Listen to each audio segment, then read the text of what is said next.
మంచినే చూడు వ్యక్తిత్వ వికాస కథ. ఒకచోట ఆధ్యాత్మిక ప్రసంగం జరుగుతోంది. వక్త నిలబడి ధర్మోపదేశం చేస్తున్నాడు. వక్తను గౌరవించే రీతిలో నిర్వాహకులు ఆయన మెడలో ఒక గులాబీ పువ్వుల మాల వేసి ఉన్నారు.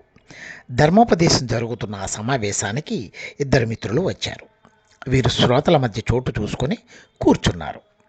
ప్రసంగం ముప్పావు గంట సేపు సాగుతోంది.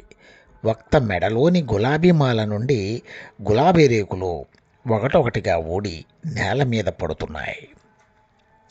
ఇదంతా చూస్తున్న ఇద్దరు మిత్రుల్లో ఒకడు తన మిత్రుడితో, ఇలా చూడు, ఇంకా కొద్దిసేపట్లో వక్త మెడలో ఉన్న గులాబీ మాలలోని గులాబీ రేకులు అన్నీ ఊడి కింద పడిపోయి కేవలం నార మాత్రమే, అంటే దారం మాత్రమే బోసిగా ఆయన మెడలో మిగిలి ఉంటుంది అన్నాడు పరిహాస ధోరణిలో.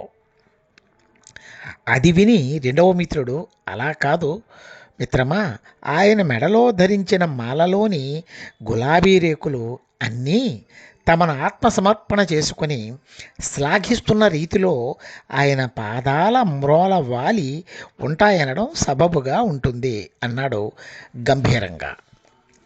పై ఉదంతం పాజిటివ్ యాటిట్యూడ్కి, నెగటివ్ యాటిట్యూడ్కి చక్కని ఉదాహరణ. దేనిలోనైనా మంచినే చూడడాన్ని మనం అలవరుచుకోవాలి.